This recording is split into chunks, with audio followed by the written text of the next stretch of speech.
നമ്മളോടൊപ്പം in-house expert ആയിട്ടുള്ള Pradeep Chandrasekharan sir ചേരുകയാണ്. Good morning sir, welcome to the show. Morning, Jasmine, and morning, viewers. Sir, ഇന്നിപ്പോൾ നിഫ്റ്റിയിലേക്ക് നോക്കുകയാണ് എന്നുണ്ടെങ്കിൽ വളരെ ഫ്ലാറ്റ് നോട്ടിലാണ് ഇപ്പോൾ വ്യാപാരം മുന്നോട്ട് കൊണ്ടുപോകുന്നത് കാണാൻ സാധിക്കുന്നുണ്ട്. 21,529.3 എന്നൊരു റേഞ്ചിൽ ആരംഭിച്ച വിപണി ഇപ്പോൾ നിലവിൽ 21,561 എന്നൊരു റേഞ്ചിലേക്ക് എത്തിയിട്ടുണ്ട്. എന്നിരുന്നാൽ പോലും വലിയൊരു മുന്നേറ്റം കാണാൻ സാധിക്കുന്നില്ല. 21,500-നും 600-നും ഇടയിലുള്ള റേഞ്ചിൽ തന്നെയാണ് വ്യാപാരം മുന്നോട്ട് കൊണ്ടുപോകുന്നത്. നിഫ്റ്റിയെ സംബന്ധിച്ച് സാറിൻ്റെ ഒരു വിലയിരുത്തൽ എന്താണ്? കാരണം സാർ തന്നെ പലതവണ നമ്മുടെ ഫോറത്തിൽ സംസാരിച്ചിട്ടുണ്ടായിരുന്നു, ഒക്ടോബറിന് ശേഷം ശക്തമായിട്ടൊരു കറക്ഷൻ നേരിടാൻ നിഫ്റ്റിക്ക് സാധിച്ചിട്ടില്ല. ഇപ്പോൾ ഒരു കറക്ഷൻ മോഡിലേക്കാണോ വിപണി പോയിക്കൊണ്ടിരിക്കുന്നത്? കറക്ഷൻ മോഡിലോട്ട് എത്തി നമുക്ക് പറയാൻ സാധിക്കത്തില്ല. കറക്ഷൻ മോഡിലോട്ട് നിഫ്റ്റി വഴിമാറണമെങ്കിൽ ഇന്ന് നിഫ്റ്റി 21,400 21,400 സപ്പോർട്ട് ബ്രേക്ക് ചെയ്യണം. At this point of time എനിക്ക് തോന്നുന്നില്ല അത് സംഭവിക്കാൻ പോകുന്നുണ്ടെന്ന്.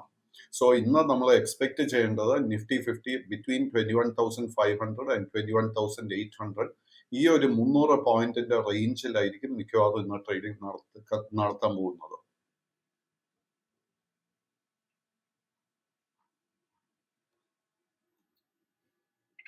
ബാങ്ക് നിഫ്റ്റിയെ സംബന്ധിച്ച് നോക്കുമ്പോൾ 47,099 എന്ന റേഞ്ചിലേക്ക് ഇപ്പോൾ ബാങ്ക് നിഫ്റ്റി താഴുന്നൊരു സ്ഥിതിവിശേഷമാണുള്ളത്. ഇന്നത്തെ ഒരു ഇൻട്രാഡേയിൽ 47,067 എന്നൊരു ഇൻട്രാഡേ ലോ ക്രിയേറ്റ് ചെയ്തിട്ടുണ്ട് ബാങ്ക് നിഫ്റ്റിയെ സംബന്ധിച്ച്.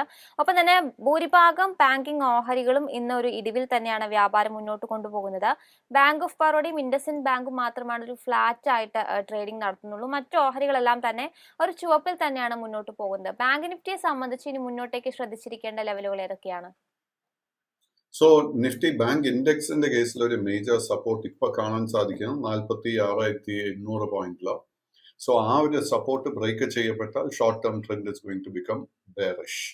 ആൻഡ് ഒരു മേജർ ബുള്ളിഷ് ട്രിഗർ നമുക്ക് ലഭിക്കണമെങ്കിൽ നിഫ്റ്റി ബാങ്ക് ഇൻഡെക്സ് അതിന്റെ റെക്കോർഡ് ഓൾ ടൈം ഹൈ 48,657 ആ ഒരു റേഞ്ച് ബ്രേക്ക് ചെയ്താൽ മാത്രമേ നമുക്ക് സ്ട്രോങ് ബുള്ളിഷ്നെസ് കാണാൻ സാധിക്കത്തുള്ളൂ.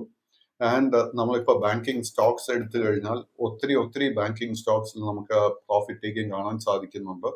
സോ ബാങ്കിങ് സെക്ടറിൽ എസ്പെഷ്യലി ഒത്തിരി നേട്ടം നൽകിയ സ്റ്റോക്സിലൊക്കെ ആണെങ്കിൽ we have got to be very very careful while taking a new position.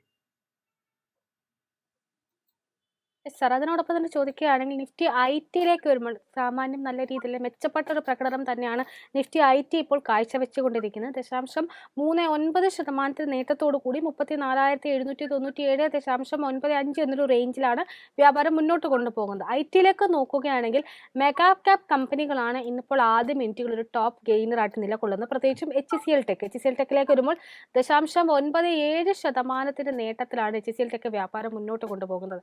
Nifty IT-യെ സംബന്ധിച്ച് സാറിന്റെ ഒരു വിലയിരുത്തൽ എന്താണ്? അതിനോടൊപ്പം തന്നെ HCL ടെക്കുമായി ബന്ധപ്പെട്ട് സാറിന്റെ മുന്നോട്ടേക്കുള്ള ഒരു വ്യൂ എന്താണ്? സോ IT ഇൻഡെക്സ് നോക്കിക്കഴിഞ്ഞാൽ IT ഇൻഡെക്സിന്റെ long term trend is very much bullish.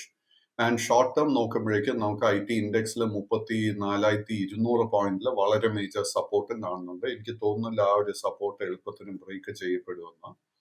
But at the same time നമുക്ക് ഒരു ബൈയിങ് ട്രിഗറും അറ്റ് ദ മൊമെന്റ് ലഭിക്കുന്നില്ല. നമുക്കൊരു ബൈയിങ് ട്രിഗർ ലഭിക്കണമെങ്കിൽ നിഫ്റ്റി IT ഇൻഡെക്സ് 35,200 പോയിന്റിന്റെ റെസിസ്റ്റൻസ് ബ്രേക്ക് ചെയ്യണം. And at this point of time IT സ്റ്റോക്സിലും നമ്മൾ നോക്കിക്കഴിഞ്ഞാൽ ലോ റിസ്ക് ആയിട്ട് ഒരു ബൈയിങ് അവസരം ഇപ്പൊ കാണാൻ സാധിക്കുന്നില്ല. ഇന്നത്തെ വിപണിയിൽ മണപ്പുറം ഫിനാൻസിന്റെ ഓഹരികളിലെ ഒരു പ്രകടനം വിലയിരുത്തുമ്പോൾ 5% ഒരു ഇടിവ് പ്രകടമാക്കിയിട്ടാണ് ഇപ്പോൾ ട്രേഡിംഗ് നടത്തിക്കൊണ്ടിരിക്കുന്നത്. 168 രൂപ റേഞ്ചിലാണ് ഇപ്പോൾ മണപ്പുറത്തിന്റെ ഓഹരികൾ ട്രേഡിംഗ് നടത്തുന്നത്. ഈ ഒരു വീക്ക് അല്ലെങ്കിൽ ഈ ഒരു വർഷം ആരംഭിച്ചതിന് ശേഷം മണപ്പുറത്തിന്റെ ഒരു പെർഫോമൻസ് വിലയിരുത്തുമ്പോൾ കാര്യമായിട്ടുള്ള ഒരു നേട്ടം ഈ ഒരു ഓഹരിയിൽ നമുക്ക് കാണാൻ സാധിക്കുന്നില്ല. മണപ്പുറത്തിനെ സംബന്ധിച്ച് സാറിന്റെ ഒരു ഔട്ട്ലുക്ക് എന്താണ്? സോ മണപ്പുറം നമ്മളെ കഴിഞ്ഞ 3-4 മാസത്തെ പെർഫോമൻസ് നോക്കിക്കഴിഞ്ഞാൽ സ്റ്റോക്കിൽ നമുക്ക് കാണാൻ സാധിക്കുന്ന valuations little bit over stretched. And ഇന്നത്തെ ഈ ഒരു സെൽ ഓഫിനെ തുടർന്ന് I think it is better to close a long position. കാര്യം എന്താന്ന് വെച്ച് കഴിഞ്ഞാൽ മണപ്പുറത്തിന്റെ ഷോർട്ട് ടേം ട്രെൻഡ് ബെയറിഷായി മാറിക്കൊണ്ടിരിക്കുന്നതായിട്ട് കാണാൻ സാധിക്കുന്നത്. സർ അടുത്തതായിട്ട് കൊച്ചിൻ ഷിപ്പ്യാർഡിലേക്ക് വരികയാണ്. കൊച്ചിൻ ഷിപ്പ്യാർഡ് ഇന്നിപ്പോൾ നല്ലൊരു മുന്നേറ്റമാണ് നമ്മൾ ദൃശ്യമാക്കുന്നത്. 5.7% നേട്ടമാണ് ആദ്യ മിനിറ്റുകളിൽ കൊച്ചിൻ ഷിപ്പ്യാർഡ് നൽകുന്നത്. കൊച്ചിൻ ഷിപ്പ്യാർഡിനെ സംബന്ധിച്ച് സ്റ്റോക്ക് സ്പ്ലിറ്റ് ഇന്നിപ്പോൾ പ്രാബല്യത്തിൽ വരികയാണ്.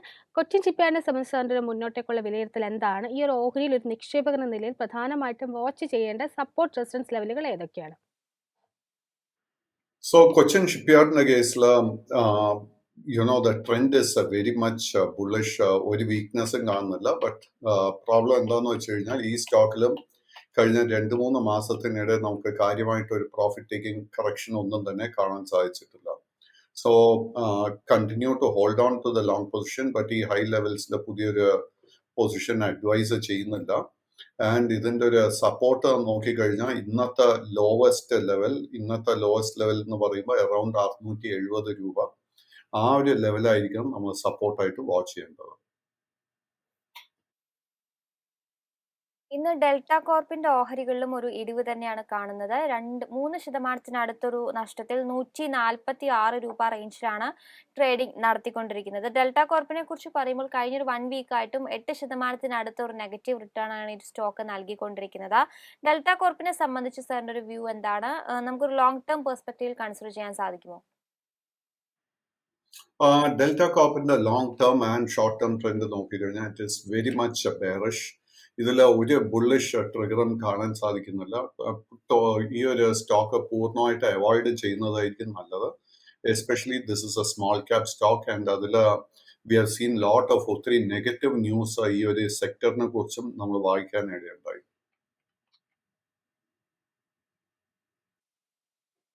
സർ അദാനി ഗ്രൂപ്പിലേക്ക് വരുമ്പോൾ അദാനി ഗ്രൂപ്പിൽ ഇപ്പോൾ ഭൂരിഭാഗം ഓഹരികളും പച്ചയിൽ തന്നെയാണ് നിലനിൽക്കുന്നത്. അതിൽ തന്നെ അദാനി എന്റർപ്രൈസസിലേക്ക് വരുമ്പോൾ ഒരുപക്ഷെ അദാനി പോർട്സിന് ശേഷം മികച്ചൊരു പ്രകടനം നടത്തുന്ന ഒരു ഓഹരി അദാനി എന്റർപ്രൈസ് ആയിട്ട് നിലവിൽ മാറിയിട്ടുണ്ട്. 0.89% നേട്ടത്തോടു കൂടിയാണ് അദാനി എന്റർപ്രൈസ് ഇപ്പോൾ വ്യാപാരം മുന്നോട്ട് കൊണ്ടുപോകുന്നത്. അദാനി എന്റർപ്രൈസിനെ സംബന്ധിച്ച് സാറിന്റെ ഒരു വിലയിരുത്തൽ എന്താണ്? ഏതൊക്കെ ലെവലുകളാണ് പ്രധാനമായിട്ടും ഈ ഒരു ഓഹരിയിൽ വാച്ച് ചെയ്യേണ്ടത്? സോ അഡാനി ഗ്രൂപ്പ് എടുത്തു കഴിഞ്ഞാൽ നമ്മൾ ആദ്യം തന്നെ ഓർക്കേണ്ടത്, നമ്മളൊരു പൊസിഷൻ എടുക്കാൻ ആഗ്രഹിക്കുന്നുണ്ടെങ്കിൽ it will be purely speculative, purely trade based. കാര്യം എന്താണെന്ന് വെച്ച് കഴിഞ്ഞാൽ ഈ കമ്പനിക്ക് ഒത്തിരി കടങ്ങളുണ്ട്. സോ ഏത് നിമിഷവും നമുക്ക് ഒത്തിരി വോളറ്റിലിറ്റി എക്സ്പെക്ട് ചെയ്യാം. ബട്ട് എങ്കിലും the short and long term trend is very much bullish. നമുക്ക് ശ്രദ്ധിച്ചിരിക്കാവുന്ന 2-3 ടാർഗറ്റ് ലെവൽസ് അഡാനി എന്റർപ്രൈസസിന്റെ കേസിൽ ആദ്യത്തെ 3130, അത് ബ്രേക്ക് ചെയ്യാൻ സാധിച്ചാൽ 3170, അത് ബ്രേക്ക് ചെയ്യാൻ സാധിച്ചാൽ 3220.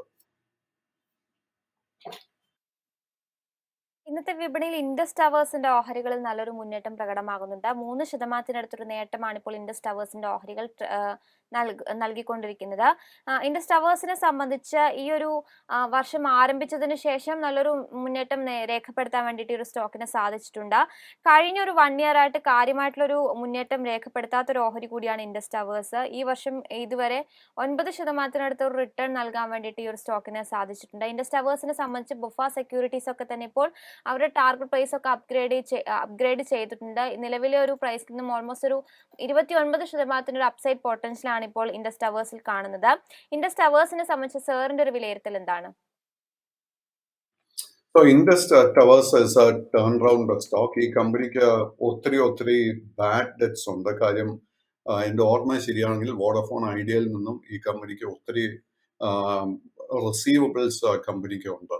But having said that this is a turnaround stock and ഒരു ഷോർട്ട് ടേം ട്രേഡിന് വേണ്ടി നമുക്ക് ഒരു പൊസിഷൻ എടുക്കാൻ ആഗ്രഹിക്കുന്നുണ്ടെങ്കിൽ കറണ്ട് ലെവൽസിൽ ഒരു പൊസിഷൻ കൺസിഡർ ചെയ്യാം. അങ്ങനെ ഒരു പൊസിഷൻ എടുക്കാൻ ആഗ്രഹിക്കുന്നുണ്ടെങ്കിൽ നമ്മൾ ശ്രദ്ധിച്ചിരിക്കേണ്ട സപ്പോർട്ട് ഏരിയ 208 രൂപയായിരിക്കും. ആൻഡ് നമുക്ക് ശ്രദ്ധിച്ചിരിക്കാവുന്ന റെസിസ്റ്റൻസ് ലെവൽ ആദ്യത്തെ 227, അതിനെ തുടർന്ന് 233, ആൻഡ് അതും ബ്രേക്ക് ചെയ്യാൻ സാധിച്ചാൽ 240.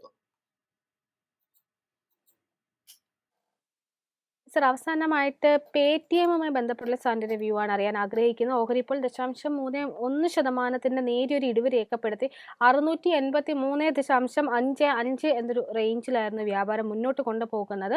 ഓഹരിയുടെ ഒരു 52 വീക്ക് ഹൈ നോക്കുകയാണെങ്കിൽ 2023 ഒക്ടോബർ 20 രേഖപ്പെടുത്തിയിട്ടുണ്ടായിരുന്ന 998.3 എന്നൊരു റേഞ്ച് ആയിരുന്നു രേഖപ്പെടുത്തിയിട്ടുണ്ടായിരുന്നത്. അതിനുശേഷം ശക്തമായിട്ടൊരു കറക്ഷൻ നേരിടും. പിന്നീട് ആ ലെവലിലേക്ക് എത്താൻ ഓഹരിക്ക് സാധിച്ചിട്ടുമില്ല. പേടിഎമ്മിനെ സംബന്ധിച്ച് അതിൻ്റെ ഒരു ലോങ് ടൈം വിലയിരുത്തൽ എന്താണ്? ഈ ഒരു ഓഹരി കൈവശം വെച്ചിരിക്കുന്ന നിക്ഷേപകൻ ഇനി സ്വീകരിക്കേണ്ട നിലപാടുകൾ എന്തൊക്കെയാണ്? സോ പേടിഎം പൂർണ്ണമായിട്ട് അവോയ്ഡ് ചെയ്യുന്നതായിരിക്കും ഏറ്റവും നല്ലത്. നവംബർ മാസത്തിൽ ഫ്രം 900 rupees കനത്ത സെല്ലിംഗ് ഈ സ്റ്റോക്കിൽ കാണാൻ സാധിച്ചു. And the short and long term trend is very much bearish.